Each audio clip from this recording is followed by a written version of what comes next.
할렐루야. 우리 옆분들에게 인사하시죠. 늘 함께 해줘서 감사합니다. 이렇게 인사 나눌까요? 네, 늘 함께 해줘서 감사합니다. 감사합니다. 네. 우리 한 가지만 더 인사하시죠. 또 갑자기 추워지기 시작했는데 추위에 늘 건강들 하세요. 그렇게 또 인사 좀 나누시다. 네, 추위에 늘 건강들 하세요. 네, 네, 네.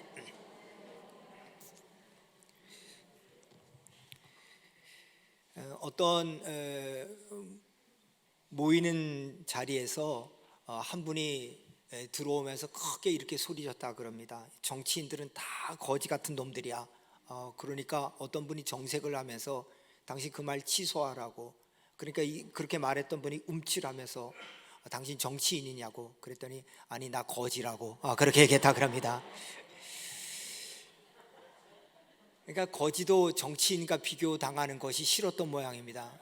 뭐 그 정도로 정치인들에 대한 인기가 별로 없는데, 근데 그 유머를 읽으면서 이런 생각을 해봤습니다. 다른 분들이 당신 말이야, 그 사람, 그 목사, 그 장로, 그 권사 같은 그런 신앙생활을 하고 있어. 그러면 그 얘기를 들었을 때 기분이 좋아야 되는데 왜 내가 하필 그 사람과 비교해?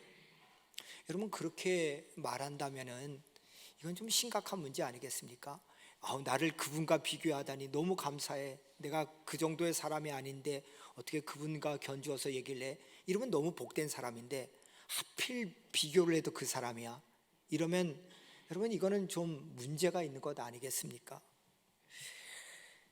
그리스도를 본받아 그리고 고백록 이런 책과 더불어서 기독교 3대 고전 중에 하나인 존 버년이 쓴 철로역정이라는 책을 보면은 거기에 허례와 위선이라는 사람이 나오는데요.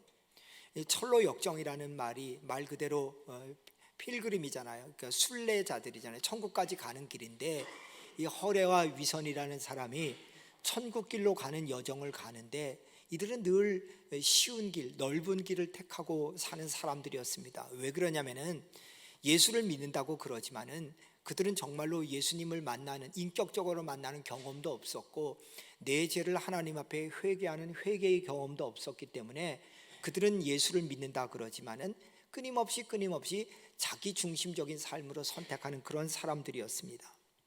이 사람들이 순례길을 가다가 제법 잘 가고 있었는데 도중에 곤고산이라고 하는 힐 디피컬티죠. 그러니까 아주 어려운 산 이렇게 표현해야 되나요?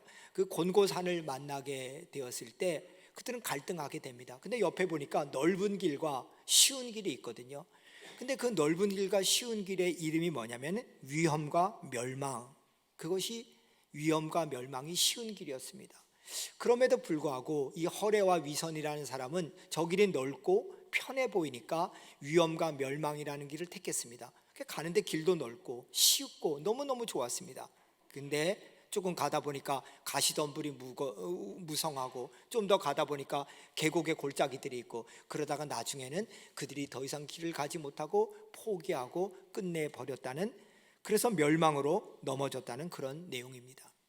다시 말해서 철로역정이라는 책을 통해 가지고 존 버너는 허례와 위선이라는 사람을 예를 들면서 우리에게 도전하는 겁니다. 너희들은 어떻게 신앙생활하고 있느냐? 너희들은 천국까지 가는 그런 순례자들인데 너희들은 어떤 식으로 가고 있느냐? 정말로 어렵고 힘들더라도 좁은 길, 생명의 길을 가느냐? 아니면 편하고 쉬운 길만 가려고 그러느냐? 왜 허례와 위선이 넓은 길과 편한 길만 가라 그러냐? 바로 우리 주님과 만나는 인격적 경험이 없었고 그들의 삶에 진정으로 회개하는 회개가 없었고 다만 규례와 율법이라는 그 틀에 맺혀서 그리고 주일날 예배도 드리고 또 하나님 앞에 신앙생활 한다고 말하지만 그 길의 마지막은 전부 다 멸망이었다. 이 얘기를 들려주고 싶은 것이었습니다. 저는 이 글 읽으면서 그런 생각했죠. 그것은 고전이 아니라 지금도 우리들에게 해당하는 말이다. 우리도 여전하잖아요. 우리 가운데 정말로 많은 사람들이 허례와 위선처럼 신앙생활하는 사람들이 많이 있잖아요. 오늘 6절 말씀해 보니까 이렇게 얘기하고 있어요. 그러므로 너희가 그리스도 예수를 주로 받았으니 그 안에서 행하되, 이렇게 얘기합니다. 지금 뭐라고 합니까? 그러므로, 결론이죠. 너희가 그리스도를 주로, 여기서 주라는 건 뭡니까? 큐리어스라는 말은 통치자입니다. 예수가 너의 주인이었다면은 그러면 그 안에서 행하라 이렇게 얘기하는 겁니다. 정말로 예수가 나의 주인이라면 너희들 그 안에서 그렇게 행하라. 근데 문제는 뭡니까? 예수가 주인이지만은 내가 예수의 뜻대로 살지 않는다는 겁니다. 예수님은 누가복음 6장 46절에서 이렇게까지 얘기했어요. 너희는 나를 불러 주여 주여 하면서도 어찌하여 나의 말하는 것을 행치 아니하느냐 이렇게 얘기합니다. 그러니까 예수님은 우리가 예수님을 주님이라고 부르면서도 행치 않는다는 거예요. 이번에 모리아산 특별 새벽 기도에도 뭡니까? 믿음의 자녀들을 길러냅시다. 그럴 때 행함이 있는 믿음의 자녀라 그랬어요. 이 말은 무슨 말이냐? 우리들이 들은 말대로 행할 수 있는 그런 자녀들을 길러내는 것, 그것이 우리 자신도 되고 우리 자녀들도 되는 것, 이게 중요하다는 이 말씀을 좀 드리려고 하는 거거든요. 성경에는 예수님을 여러 가지로 표현하고 있죠. 그 중에 대표적인 표현이 두 가지인데 하나는 선생님이고 하나는 주여라는 표현이거든요. 누가복음 10장 25절을 보니까 어떤 율법사가 일어나 예수를 시험하여 가로되 선생님 내가 무엇을 하여야 영생을 얻으리이까 이렇게 얘기합니다. 여러분 율법사라는 것을 NIV 성경에 보면 expert in the law 이렇게 나옵니다. 쉽게 말하면 전문가라는 거예요. 하나님의 말씀에 관해서는 탁월한 사람이라는 거예요. 지금으로 얘기하면 신학대학 교수 같은 사람이죠. 하나님의 말씀에 대해서 너무너무 잘 아는데 근데 이 사람이 하나님이 얘기하는 예수님을 주님으로 부르지 않아요. 선생님 이렇게 불러요. 여러분 선생이라는 말은 뭐예요? 나에게 윤리교사라든가 아니면은 모슬람들이 얘기하는 한 예언자 정도로 지나지 않는 거죠. 그러니까 나랑 그는 인격적으로 만남이 없고 그냥 그 좋은 선생님 그 정도로 얘기하는 거죠. 마태복음 12장 38절에도 그때 서기관과 바리새인 중 몇 사람이 말하되 선생님이여 우리에게 표적 보여주기를 원하나이다. 여러분 바리새인과 서기관들은 어떤 사람들이에요? 성경에 통달한 사람들이잖아요. 율법사와 서기관은요 모세 오경을 다 외우는 사람들이라니까요. 그 당시에는 우리처럼 이런 성경이 없잖아요. 두루마리로 되어 있기 때문에 그 책 이전에는 전부 다 뭐하냐? 성경을 외우는 거예요. 그러니까 성경을 달달달 외우는 거죠. 그러니까 이들이 헤로드 왕이 예수님이 태어났다는 소식을 들었을 때 어디 태어나는 걸 알 정도의 탁월한 사람들이에요. 그런데 이들이 예수님을 선생님 이렇게 불러요. 주님이 아니라는 거예요. 이와는 반대로 중풍병으로 고생하던 하인을 위해서 찾아온 백부장은 예수님을 마태복음 8장 6절에 이르되 주여 내 하인이 중풍병으로 누워 집에 몹시 괴로워하나이다. 예수님을 주님으로 불러요. 마태복음 8장 8절에 백부장이 대답하여 이르되 주여 내 집에 들어오심을 나는 감당하지 못하겠나니 다만 말씀만 하옵소서. 그러면 내 하인이 낫겠삼나이다. 예수님을 주님으로 고백해요. 뽕나무 위에서 예수님을 바라보다가 예수님이 야 삭개오야 내가 너 집에 유하야겠다 그렇게 말씀하셨을 때 예수님을 자기 집으로 모신 삭개오는요 누가복음 19장 18절에서 이렇게 얘기합니다. 삭개오가 서서 주께 여짜오되 주여 보시옵소서 내 소유의 절반을 가난한 자들에게 주겠사오며 만일 누구의 것을 빼앗은 일이 있으면 내 갑절이나 갚겠나이다. 여러분 뭐라고 얘기해요?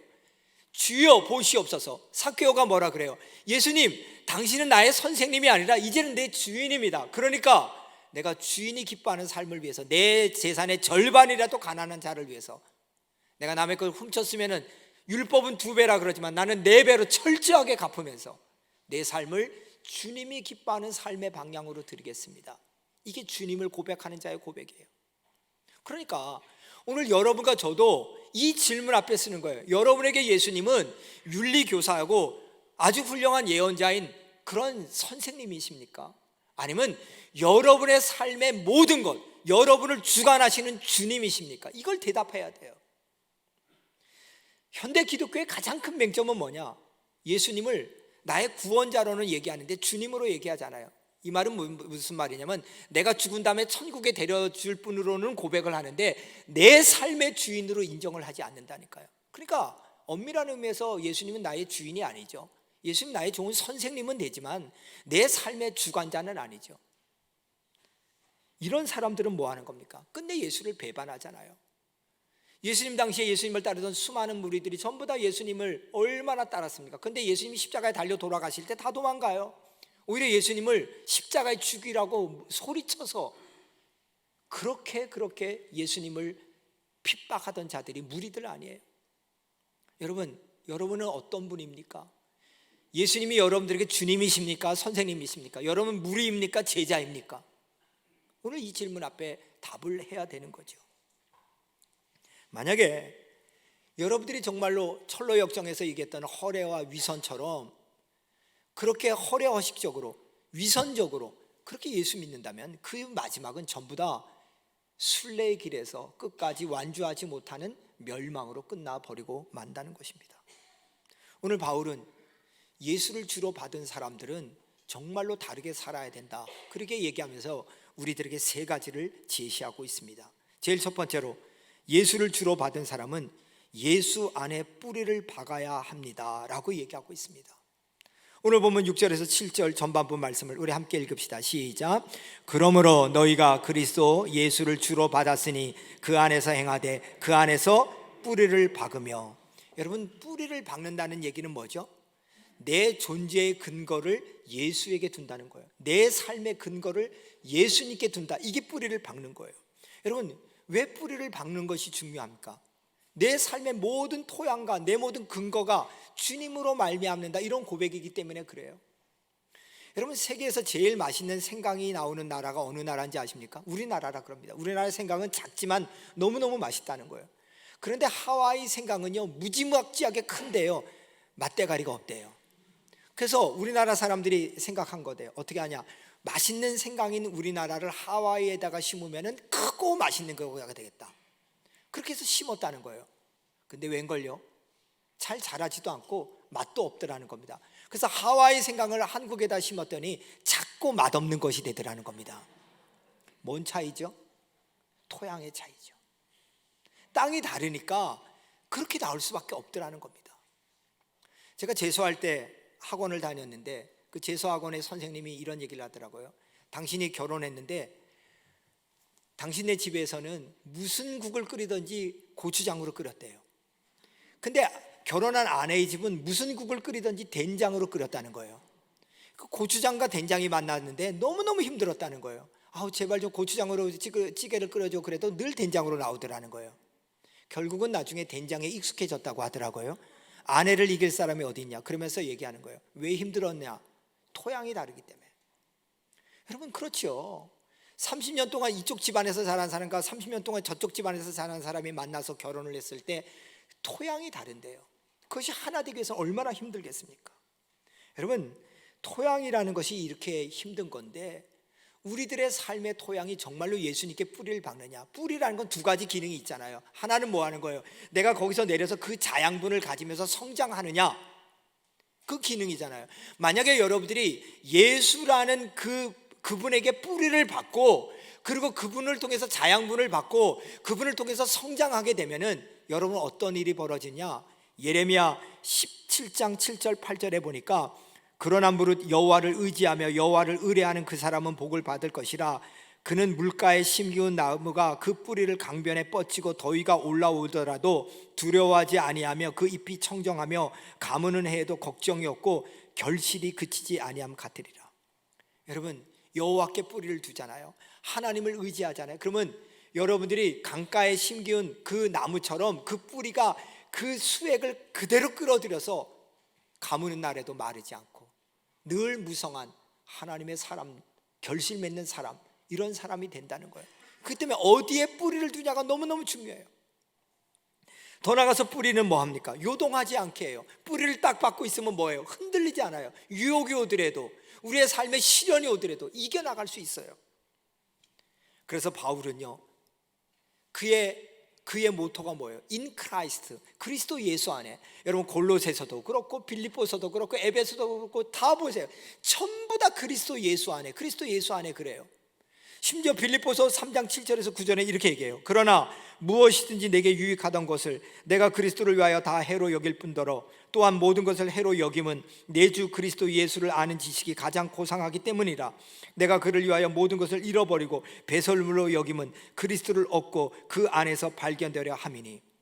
여러분, 지금 바울은 뭘 기도하고 있어요? 내가 명예를 내 뿌리로 삼지 않겠다, 내 출세를 뿌리로 삼지 않겠다, 돈을 뿌리로 삼지 않겠다. 나는 뭐냐? 예수 안에서 발견되는 나를, 다시 말해서 예수 안에 뿌리 박은 나를 내 모토로 삼겠다. 이게 바울의 인생의 목적이에요. 여러분, 그러니까 바울은 뭐 하는 거예요? 흔들리지가 않아요. 옥중서신 보세요. 빌립보서, 에베소서, 골로새서 다 보면은 전부 다 바울은 뭐라 그래요? 감옥에 있다고 얘기하잖아요. 내가 그리스도 안에 있다 그래요. 그래서 뭐라 그래요? 내가 기뻐하니 너희도 기뻐하라. 내가 그리스도 예수 안에서 기뻐하니 너희도 기뻐하라. 그는 감옥에 있는 게 아니라 예수 안에 있다는 거예요. 더 나가서 에베소에 뭐라 그래요? 찬송하려다 하나님 곧 우리 주 예수 그리스도의 아버지께서 하늘에 속한 모든 신령한 복을 나에게 줬다는 거예요. 아니, 말이 되는 얘기예요? 감옥에 있으면서 모든 복을 받았대요. 왜? 나는 감옥이 아니라는 거예요. 나는 예수 안에 있다는 거예요. 그러니까 뭐 하는 거예요? 뿌리가 예수 안에 있으니까 흔들리지 않는 거예요. 유혹이 와도, 핍박이 와도, 어떤 어려움이 오더라도. 사랑하는 여러분, 정말 여러분들이 예수님 안에 여러분의 뿌리가 있는지를 생각해 봐야 돼요. 아프리카 선교사였던 램비라는 선교사가 이런 선교 보고를 했습니다. 한 번은 아프리카에 갔는데 개울물이 갑자기 비가 내림으로 인해서 이게 급류가 되어버린 거죠. 그러니까 도저히 건널 수가 없는 상황이었는데 원주민들이 두리번 하더니 큰 돌을 하나 이렇게 들어가지고 어깨에다가 메고 건너더라는 겁니다. 왜 그러냐 그랬더니 이 돌의 무게 때문에 급류가 때 떠내려가지 않도록 몸의 무게를 지탱하는 그것이 된 거죠. 그걸 보면서 야, 참 이분들 지혜롭네. 그래서 이런 말씀을 하세요. 여러분, 우리가 예수를 주로 삼는 것이 큰 돌덩이를 어깨에 메는 것처럼 힘들 수도 있을 겁니다. 그런데 그 돌덩이가 우리를 떠내려가지 않게 붙들어주는 힘인 줄 믿습니다. 제가 그 얘기를 읽으면서요, 그렇지. 우리가 예수님을 내 구세주로 삼는 것이 어떨 때는 부담스러울 때도 있잖아요. 세상 사람들을 보면 예수님께 뿌리 내리지 않아요. 그래서 돈에 뿌리를 내려서 잘 살고, 시편 기자에 보면은 엄청나게 억울해가지고, 아니 하나님, 나는 하나님 믿는데 하나님 믿지 않는 자는 병도 안 걸리고 자손도 잘 되고 죽을 때도 어떻게 저렇게 편하게 죽습니까? 근데 왜 나는 이렇게 살아야 됩니까? 이렇게 얘기할 때 하나님이 뭐라 그래요? 얘야, 너 마지막에 봐라. 제가 저 벼랑 끝에서 그 악인의 형통은 벼랑 끝에 있다가 하나님께서 발로 툭 짜서 밑으로 떨어지는 것과 같은 꼴이 될 것이다. 여러분, 그걸 아셔야 돼요. 여러분과 제가요, 정말로 예수님께 뿌리를 두는 것이 어떨 때는 무거운 돌을 드는 것 같아요. 왜 나는 이렇게 살아야 돼? 왜 나만 예수 믿어서 손해봐야 돼? 이렇게 살 것 같지만요, 여러분, 그것이 여러분을 살리고 여러분을 든든하게 하고 여러분을 생명으로 인도하는 하나님의 힘이 되는 줄 믿습니다. 여러분, 그래서 뿌리를 어디다 내리냐가 너무너무 중요해요. 바울은 골로새 전체에서 예수 안에 이런 말을요 무려 15번이나 해요. 빌립보서에도 수만큼 하고요. 그래서 그는 주님 안에 뿌리를 내리는 것, 이것이 생명이라는 거죠. 저는 목회를 하면서 정말로 저를 힘들게 하는 한 사람이 있습니다. 지금도 너무너무 힘들게 하는데, 여러분 날까 뭐 이러실 것 같은데 그 사람은 다른 사람이 아닌 바로 저입니다. 항상 저가 제 목회에서 제일 방해꾼 같아요. 그렇게 주님께 뿌리를 내렸다면서 언제는 상황에 따라 힘들고, 성도들 때문에 힘들고, 내 자신 때문에 힘들어할 때 바로 그 자신, 내 자신, 그게 늘 문제예요. 톨스토이가 그런 얘기했죠.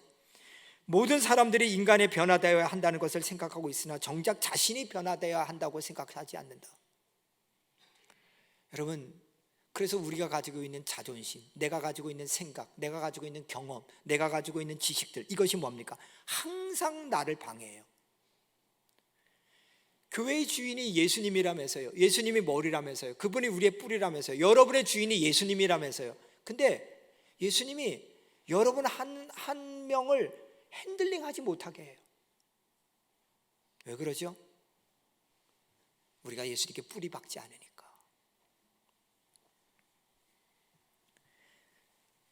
그렇기 때문에 오늘 이 시간에 한번 깊게 생각해야 됩니다. 내가 예수님을 주님 이렇게 부르는데 정말 저 예수님이 내 주인 맞아? 내가 정말 그분께 뿌리 박은 거야? 내가 정말로 그분 안에서 생명을 얻고 그분 안에서 흔들리지 않는 거야? 여러분, 점검해 보시고, 혹시 여러분의 뿌리가 다른 데를 향하고 있으면 다시 예수님께 깊게 뿌리를 내리시기를 주님의 이름으로 축원드립니다. 두 번째로, 예수를 주로 받은 사람은 세움을 입어야 합니다. 오늘 보면 6절에서 7절 말씀 보세요. 그러므로 너희가 그리스도 예수를 주로 받았으니 그 안에서 행하되 그 안에서 뿌리를 박으며 그 다음에 뭐합니까? 세움을 받아 교훈을 받은 대로 믿음에 굳게 서서 이렇게 얘기합니다. 여러분, 세움을 받는다는 건 뭐예요? 여러분이 뿌리를 내린 다음에 뿌리에 박은 다음에 그 다음에 성장해야 된다는 거예요. 사역을 한다는 거예요. 주의 일을 감당한다는 거예요. 근데 이렇게 세움을 받기 위해서 여러분에게 필요한 게 뭐냐? 교훈을 받은 대로, 다시 말해서 훈련 받아야지만 세움을 받을 수가 있다는 거예요. 어린아이가 태어났어요. 그럼 뭐죠? 이 아이는 생명의 뿌리를 둔 거잖아요. 근데 이 아이를 그냥 두면 뭐 하는 겁니까? 성장합니까? 안 하잖아요. 그럼 어떻게 해요? 학교 보내서 배우게 하고 그런 훈련 과정을 통해서 그 다음에 세워지는 거잖아요. 여러분, 목사가 되는 것이 그냥 목사해 이래서 되는 게 아니잖아요. 신학대학 4년 가고 대학원 3년 가고 적어도 7년의 훈련을 받아야지만 목사 안수를 받을 수 있는 자격이 주어지는 거잖아요. 성도도 마찬가지라니까요. 우리가 그리스도의 장성한 분량에까지 성장하라 그랬는데 우리가 예수를 주로 받은 거, 그럼 뿌리를 내리는 거예요. 그 다음에 뭐 하는 거예요? 이분께 뿌리를 내린 것을 중심으로 그분의 영향력을 받아서 세움을 받아야 돼요. 그 세움을 받는 게 뭐냐? 그것이 교훈을 받은 대로 믿음에 굳게 서서 훈련이라는 거예요. 그렇기 때문에 우리가 경계해야 될 것은 뭡니까? 조숙한 지성이에요. 조숙한 지성은 뭐 하는 겁니까? 책 한 권 읽고 모든 것을 다 아는 것처럼 얘기하는 사람처럼 위험한 사람이 없잖아요. 아는 체 하는 거. 여러분, 한번 생각해 보세요. 예전에는요, 이 신학자들이요, 전부 다 목회를 하던 사람들이거든요. 그래서 초대 교부들은 목회를 해가지고요, 성도들도 알고요, 그 다음에 신학의 깊이도 있고요. 그래서 그 아울러져서 그들이 얘기하는 것이 굉장히 주옥 같아요. 근데 요즘의 신학자들은 뭐예요? 다르잖아요. 목회 안 하잖아요. 마태복음에서 순환, 마태복음에서 부활, 한 센텐스만 가지고 그렇게 깊게는 연구를 하죠. 근데 뭐 하는 거죠? 근데 그걸 안다고 해서 모든 걸 아는 처럼 말할 수 없는 거잖아요. 여러분, 동물학에서 잠자리로 박사학위를 받았는데 그분이 모든 동물을 다 아는 건 아니잖아요. 여러분, 그렇듯이 우리가 뭘 한 분야를 안다고 해서 모든 걸 아는 채 하는 것, 이 조숙한 지성이 항상 문제예요. 그래서 휠더리는 이런 얘기했어요. 깊이 생각하는 저신이 역겨워하는 것이 있으니 곧 그것은 때이른 성장이라. 여러분, 함부로 말하고 함부로 얘기하고 내가 마치 뭐가 다 된 것처럼 얘기하는 거, 그 휠더린의 말이 참 가슴에 와닿아요. 깊이 생각하는 저신이. 우리 하나님을 뭐라고 표현하냐? 깊이 생각하시는 하나님. 그 하나님이 역겨워하는 것이 있는데 그것은 훈련받지 않고 성장하는 것. 그러므로 여러분들이 예수님께 뿌리를 박았다면 훈련 받으셔야 됩니다. 자꾸 하나님의 말씀으로 양육받고 훈련받고 나가는 거죠. 조숙한 지성과 더불어 경계해야 될 것이 있는데 그건 조급한 마음입니다. 카프카가 이런 얘기했습니다. 인간에게 큰 죄가 두 가지 있는데 다른 죄는 모두 여기서 나온다. 조급함과 게으름이 그것이다. 여러분, 조급한 성장, 빨리 진급해야지, 빨리 지식인이 돼야지, 빨리 뭐가 돼야지, 빨리 부흥이 돼야지, 이런 것들이 뭐예요? 오히려 더 하나님 보시기에 아름답지 못한 모습으로 온다는 것입니다. 여러분, 제가 여러분에게 질문합니다. 물이 99도가 됩니다. 99도는 액체입니까? 기체입니까? 우리 교인들이 이렇습니다. 여러분, 99도는 뭐죠? 그럼 100도가 될 때 비로소 뭐가 됩니까? 기체가 되죠. 그러면 물은 1도일 때는 액체입니까? 고체입니까? 0도가 되면은 고체가 되죠. 굉장히 쉬운 걸 이렇게 어렵게 얘기하려니까 참 어려운데, 제가 무슨 말씀 드리려냐면요, 물이 1도서부터 아무리 끓기 시작해도 99도까지는 액체라는 거예요. 그러나 99도에서 100도가 되면 기체라는 거예요. 1도 차이지만은 액체와 기체는 전혀 다른 존재예요. 1도일 때는 액체지만 0도가 돼야 고체가 돼요. 고체와 액체는 전혀 다른 존재예요. 여러분, 초등학교 6학년과 중학교 1학년은 1년 차이지만은요, 레벨이 달라요. 고등학교 3학년과 대학 1학년은 1년 차이지만 레벨이 달라요. 다시 말해서 우리가 100도가 되기까지, 아니면 1도가 0도가 되기까지의 과정을 뭐라 그러냐? 그걸 훈련이라 그러는 거예요. 저수지는요, 채워야 돼요. 채울 때 방류해요. 댐도 마찬가지예요. 하나님의 사람들은요, 조급한 지성과요, 조급한 성취감들이 우리들에게 끊임없이 하나님 앞에 미숙하게 내요. 그럼 뭐예요? 성장하지 못해요. 그래서 매 순간순간 훈련을 해야 돼요. 디모데전서 4장 7절에서 8절에는 망령되고 허탄한 신화를 버리고 오직 경건에 이르기를 연습하라. 육체의 연습은 약간의 유익이 있으나 경건은 범사에 유익하니 금생과 내생에 약속이 있느니라. 여러분, 망령되고 허탄한 신화를 버리고 오직 경건에 이르기를 연습하라. 제가 그걸 영어 성경으로 좀 썼습니다. 뭐라 그럽니까? Train you to be godly, 이렇게 얘기합니다. 다시 말해서 여러분들의 훈련이 그리스도의 장성한 분량까지, godly, 하나님에 이르기까지 여러분들을 성장시킬 수 있어요. 그리고 그 성장이 금생, 이 땅뿐 아니라 내생에까지, 여러분이 이 땅을 마치고 하나님 나라에 가서까지도 유익하대요. 여러분, 이 엄청난 약속이에요. 그런데 우리의 삶 가운데서 이게 훈련이 안 됐다. 너무너무 안타까운 거죠. 사랑하는 여러분, 훈련은 고통을 먼저 선택하고 즐거움을 나중에 누리는 것입니다. 그러니까 훈련 좋아할 사람이 없죠. 그렇지만 그 고통을 선택한 훈련이 반드시 여러분들에게 하나님의 약속으로 주어질 줄 믿습니다. 파블로 카잘스라고 세계적인 첼로 연주자였는데 97세까지 사신 분인데 95세까지도 6시간 연습을 했다는 거예요. 기자가 물었다는 거예요. 아니, 세계적인 대가신데 어떻게 그렇게 첼로를 연습하십니까? 그랬더니 그분이 이런 대답을 하셨다는 거예요. 95세가 되어도 6시간 연습했더니 내가 매일 느는 것 같아. 저는 참 대단하다.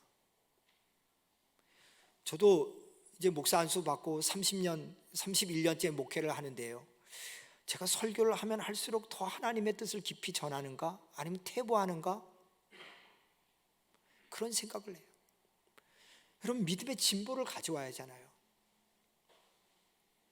찬양대가 찬양하면 할수록 더 영적으로 깊어지고 더 찬양에 깊어지는데 하면 할수록 우리가 뒤처지는 것 같아. 이러면 문제가 있는 거잖아요. 마찬가지예요. 하나님께서 우리들에게 그리스도의 장성한 분량까지 이르라고 했는데 우리가 믿음의 퇴보를 가져온다? 그럴 수가 안 되잖아요. 그렇기 때문에 여러분들은 예수님을 주로 받은 자로서 그 안에 뿌리를 내리고 그리스도의 장성한 분량까지 매 순간마다 성장하는 그런 세워짐이 있기를 주님의 이름으로 축원드립니다. 마지막으로 예수를 주로 받은 사람은요, 감사함을 넘치게 하여야 합니다. 오늘 6절 7절 말씀 같이 읽읍시다. 시작. 그러므로 너희가 그리스도를 예수로 주로 받았으니 그 안에서 행하되 그 안에서 뿌리를 박으며 세움을 받아 교훈을 받은 대로 믿음에 굳게 서서 감사함을 넘치게 하라. 여러분, 아주 명확히 얘기하죠. 여러분이 예수를 주로 받았으면은 예수님께 뿌리를 내리고 그 다음에 세움을 입고 그 다음에 마지막에 뭐합니까? 열매가 넘치는데 뭐라고요? 그 열매가 감사합니다. 근데 어떻게 해요? 오버플로잉, 완전히 흘러 넘치도록 모든 순간이 감사로. 이 감사는 뭐 하는 거예요? 생각해 보는 거죠. 지금까지 살게 하신 것도 감사, 여기까지 인도하신 것도 감사, 어려운 순간에서도 지켜주신 것도 감사. 제가 어제 그저께 금요 충만 기도회 하기 전에 어떤 권사님이 제 방에 들어오셨어요. 그러더니 그 권사님이 저한테, 목사님, 제가 올해 70이 되었는데 참 험한 세월 보낸 것 같습니다 하면서 산 얘기를 쭉 하시는데 너무 속상하고 험한 세월이셨습니다. 근데 그분이 이렇게 얘기하는 거예요. 제가 매일 저녁마다 감사하는 거 하나씩 쓰라고 얘기하면서 볼 때마다 하나님 너무 감사하다, 내 인생이 너무 감사하다, 여기까지 이렇게 온 것이 너무 감사하다. 그래서 정말 내 인생 자체가 감사하다고 고백하지 않을 수가 없습니다. 그래서 제가 목사님께 기도도 받고 또 교인들에게 한번 이렇게 점심 식사 대접하는 것도 좀 하고 싶습니다. 그렇게 말씀하시는데 제가 눈물이 핑 돌더라고요. 제가 그분의 삶을 알거든요. 근데 어떻게 저렇게 고백할 수 있을까? 저분은 정말로 주님 안에서 뿌리를 내리고 세움을 입은 사람이구나. 그게 결실로 드러나는구나. 여러분, 가만히 보세요. 우리가 예수님을 믿었다 해도요, 믿음의 성장이 없으면 결실이 없거든요. 그렇게 되면 뭐예요? 어린아이처럼 계속 있어요. 그러면 70, 80, 90이 돼도 나만 알아달라 그래요. 감사함이 없어요. 내가 조금 불편하면 불평이 생겨요. 여러분, 그 속에 무슨 감사함의 열매가 드러나겠습니까? 그래서 데살로니가전서 5장 18절에 범사에 감사하라, 이것이 그리스도 예수 안에서 너희를 향하신 하나님의 뜻이라고 얘기했구나. 하나님의 뜻, 하나님의 뜻보다 중요한 게 어디 있어요? 근데 감사할 줄 아는 거, 이게 예수님께 뿌리를 내린 자에게 주어지는 하나님의 열매구나. 그걸 아주 명확하게 우리에게 말씀해 주고 있는 것입니다. 여러분, 놀랍게도 예수님을 영접한 자 중에 불평하다가 허례와 위선처럼 인생을 끝낸 사람들이 성경에 나옵니다. 그게 누구죠? 출애굽한 이스라엘 백성들입니다.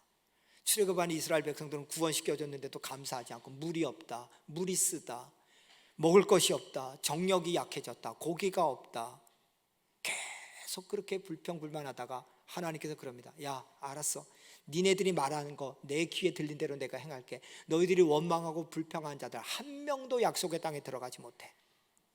너희들은 넓은 길만 원했어. 너희들은 쉬운 길만 원했어. 너희들은 예수께 뿌리를 박지 않았어. 그랬기 때문에 여호수아와 갈렙에는 모두 다 이 땅에서, 이 광야에서 죽을 것이다, 그렇게 말합니다. 사랑하는 여러분, 여러분은 어떻습니까? 정말 감사합니까? 하나님께서 구원시켜 주신 은혜 감사. 오늘도 예배 드리는데 전기를 주셔서 마이크를 사용해서 말씀 들을 수 있는 감사, 햇볕을 주신 것, 오늘 아침에 세수하고 올 수 있도록 물이 단수되지 않은 것, 공기를 주신 것, 자유 대한민국에 태어나서 이렇게 자유롭게 예배 드릴 수 있는 나라 주신 것, 여러분, 우리가 너무너무 감사할 게 많은데 너무 당연하다고 생각해요. 그러니까 뭐예요? 내 뿌리가요, 주님께 두지 않고 내가 원하는 거 이루어주면 감사, 그러지 않으면 불평, 이렇게 가니까 우리는 뭐예요? 감사의 열매가 오버플로잉, 그렇게 넘치도록 감사가 안 돼요. 스펄전이 이런 말을 했잖아요. 별빛을, 작은 촛불을 보고 감사할 줄 아는 자에게 하나님은 별빛을 허락해 주신다. 별빛을 보고 감사할 줄 아는 자에게 주님은 달빛을 주신다. 달빛을 보고 감사할 줄 아는 자에게 주님은 햇빛을 주신다. 햇빛을 보고 감사할 줄 아는 자에게 주님은 천국빛을 주신다. 제가 놀라워요. 감사할수록 하나님이 더 감사 조건이 크게 만드시고 마지막에 어디까지요? 천국까지 이어지게 해요. 그래, 누가복음에 보면 10명의 나병 환자들이 있는데 10명 다 고침을 받았는데 한 명만, 이방인 한 명만 와서 감사하니까 예수님께서 야, 9은 어디 있느냐, 너 육신뿐 아니라 구원까지 받았다고 그렇게 말씀하시잖아요. 감사라는 게 이렇게 중요한 거네. 여러분, 그렇기 때문에 여러분들 범사에 감사할 조건들을 한번 생각해 보세요. 고대 그리스 철학자가요, 이렇게 길을 가고 있는데 갑자기 비가 쏟아지더라는 거예요. 우산도 없는데 온통 비에 다 맞았죠. 근데 또 고개를 들고 신이여 감사합니다 그랬다는 거예요. 그래서 옆에 있던 제자가 아니 선생님, 뭐가 감사할 조건입니까? 그러니까 야, 만약에 신이 콧구멍을 이렇게 위로 해봐라, 그럼 비 다 들어왔을 텐데 아래로 했기 때문에 감사하지 않겠냐? 들어보니까 맞더라는 거예요. 여러분 생각해 보세요. 하나님이 여러분들에게 눈을 머리에다가 붙여보세요. 그럼 먹을 때마다 이렇게 고개 숙여가지고 봐야 되지 않겠습니까? 만약에 눈을 뒤통수에다가 붙여보세요. 그러면 이렇게 음식 보고 앞으로 할 때는 거울 갖다 놓고 이게 입으로 들어가는지 해야 되지 않겠습니까? 여러분 말 같지 않으니까 여러분 감사도 없겠지만은, 근데요 정말 하나님께서 우리들에게 그렇게 감사했다는 거예요. 감사할 조건을 주셨다는 거예요. 멕시코의 어느 지방에 가면 이쪽에는 차가운 물이 나고 이쪽엔 따뜻한 물이 나오는, 아마 그 온천 지역이었던 모양이죠. 이 두 물이 나오니까 이렇게 찬물에서 빨래를 하고 더운 물에서 헹구고 그랬다는 거예요. 그러니까 빨래가 잘 되잖아요. 그래서 옆 마을 사람이 당신네들은 좋겠다고, 어떻게 이렇게 뜨거운 물과 차가운 물이 동시에 나오냐고 그랬더니 이 뜨거운 물과 차가운 물 나오는 지역 주민이 이렇게 얘기하더래요. 근데 참 감사한데 비누까지 주셨으면 더 감사했을 걸, 이랬더라는 거예요. 여러분 사람이라는 게 참 욕심이 한이 없어요. 감사가요, 감사를 놔야 되는데 불평으로 가요. 다니엘을 보세요. 다니엘 6장 10절에 보니까 다니엘이 이 조서에 어인이 찍힌 것을 알고도 자기 집에 돌아가서 그 방에 예루살렘으로 향하여 열린 창에서 전에 행하던 대로 하루 3번씩 무릎을 꿇고 기도하며 그 하나님께 감사하였더라. 여러분 가만히 보세요. 어인이 찍혔대. 어인이 뭐예요? 만약에 다른 신에게 절하면 죽여버리겠다, 사자굴에 집어넣겠다, 쉽게 말하면 죽음이에요. 근데 그걸 알고도 다니엘은 뭐예요? 감사해요. 여러분 다니엘은 뭐예요? 예수님께 뿌리를 받고 있는 사람이라는 거예요. 바울처럼 감옥에 있으면서도 사자굴에 들어가면서도 나는 감사해. 그렇게 되니까 시편 50편 23절에 이렇게 얘기하잖아요. 우리 크게 읽읍시다. 시작. 감사로 제사를 드리는 자가 나를 영화롭게 하나니 그의 행위를 옳게 하는 자에게 내가 하나님의 구원을. 여러분 놀랍지 않아요? 그대로 되잖아요. 아까 스펄전이 얘기했잖아요. 작은 촛불 보고 감사하는 자에게 별빛에게 달빛, 달빛에게 햇빛, 햇빛에게 뭐죠? 천국의 빛이라 그랬잖아요. 맞잖아요. 감사로 제사를 드린 자의 마지막은 뭐예요? 하나님이 내가 너에게 구원을 보이겠다는 거예요. 그 정도로 우리의 삶의 열매가 예수님을 구세주로 받아서 뿌리를 받고 그분 안에서 성장하게 한 자들에게 주어지는 그 열매가 뭐냐? 감사함이라는 거예요. 여러분 그런 의미에서 감사가 하나님을 영화롭게 한다 그러니 우리 한번 다 같이 감사 고백해 봅시다. 하나님 감사합니다. 다시 한번 합시다. 하나님 감사합니다. 여러분 그렇게 얘기한 게 하나님을 영화롭게 했대요. 하나님이 영광을 받으신다는 거예요. 너무 좋다. 너무 좋다. 말씀을 마칠게요. 여러분 저와 여러분들은 전부 다 예수님을 구세주로 영접한 줄 믿습니다. 그렇다면 다시 한번 생각하세요. 내 뿌리가 정말 주님인가? 나는 그분께 깊게 뿌리를 내리고 있는가? 그리고 그 다음에는 내가 어떻게든 주님 닮아가기 위해서 자꾸 성장하는가? 그렇게 세워지고 있는가? 나는 사역이 어떤가? 내가 주님의 뜻 가운데 성장하고 있는가? 그리고 마지막에 내 삶에 주님 안에 뿌리 박혀 있는 것에 대한 감사함이 있는가? 하나님 어떻게 나 같은 사람을 사용하시죠? 하나님 어떻게 나 같은 인간의 헌금을 다 받으세요? 어떻게 나 같은 인간의 재능을 받으세요? 어떻게 나 같은 인간의 시간을 받으세요? 여러분 그게 당연한 자세잖아요. 근데 내가 이만큼 헌금했는데, 내가 이 정도 봉사했는데 나를 안 할, 여러분 이건 전부 다 예수께 뿌리 박은 자가 아니에요. 어떻게 나 같은 인간을, 어떻게 나 같은 인간의 시간을, 어떻게 나 같은 인간의 재능을, 여러분 그래서 하나님 앞에 감사하고 영화롭게 해서 마지막 날 정말로 여러분들의 삶이 우리 주님과 함께하는 기쁨으로 이어지는 축복이 있기를 주님의 이름으로 축원드립니다. 우리 다음 주 추수감사절인데 여러분 1년 동안의 모든 감사함을 한번 담아서 하나님 감사합니다, 그렇게 귀한 고백으로 하나님을 영화롭게 하는 저와 여러분들이 되기를 주님의 이름으로 축원드립니다.